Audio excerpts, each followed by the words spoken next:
এজন্য বিশ্বনবী বলতেন, কবর হলো জাহান্নামের প্রথম স্টেশন, কবর হলো আখিরাতের প্রথম স্টেশন। কবরের এই স্টেশনে যদি মাফ পাওয়া যায়, সামনে যতগুলো স্টেশন পার হতে হবে সবগুলারে সহজ করে দিবে কে? আর কবরের স্টেশনে যদি গন্ডগোল লাগে, সামনে আরো গন্ডগোল আছে না নাই? বিশ্বনবী বলতেন, আমি দেখেছি কবরের মধ্যে তোমাদেরকে প্রশ্ন করা হবে, কবরে তোমাদের পরীক্ষা নেওয়া হবে। পুরো দুনিয়াটাই যেমনি পরীক্ষা, আখিরাতের প্রথম স্টেশন কবরেও পরীক্ষা আছে না নাই?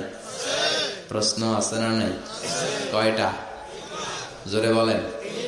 মুমিনদের জন্য 4টা, কাফিরদের জন্য 3টা। ভালো করে জানেন, চিল্লায় বলেন, মুমিনদের জন্য কয়টা, কাফিরদের কয়টা? প্রশ্নপত্র ফাঁস করে দিছে কে? কথা কন। এরপরও যদি ফেল করি, দোষ কার? দোষ আমাদের, আমাদের দোষ। কবর দেওয়ার পরে 40 কদম যখন আত্মীয়রা চলে যায়, 2জন ফেরেশতা আসবে, বসাবে। এই ঘটনাটা আমারও ঘটবে, আপনারা ঘটবে, বিশ্বাস হয়? প্রস্তুত আছেন তো? বসিয়ে দেওয়া হবে। মুমিন বান্দাকে প্রথম প্রশ্ন করবে, আমার রব্বুক, তোর রবের নাম কি? আমরা যেন আল্লাহ বলিষ্ঠ কণ্ঠে বলতে পারি, আল্লাহ আমার রব, তুমি কবুল করো। পড়ে না আমিন? প্রথম প্রশ্ন খালাস। দ্বিতীয় প্রশ্ন, আমা দীনুক, তোর দিনের নাম কি, ধর্মের নাম কি?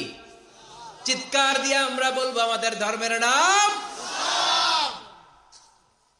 তৃতীয় প্রশ্ন করা হবে, মান হাযার রাজুল, দেখো তো এই লোকটারে চিনো কিনা, এই লোকটারে চিনা চিনা লাগে কিনা। আমরা বলবো, চিনি মানি, এই লোকের জন্য আমরা দুনিয়াতে সব করতে রাজি ছিলাম, এই লোকের জন্য আমরা দেহের প্রাণ ঢাল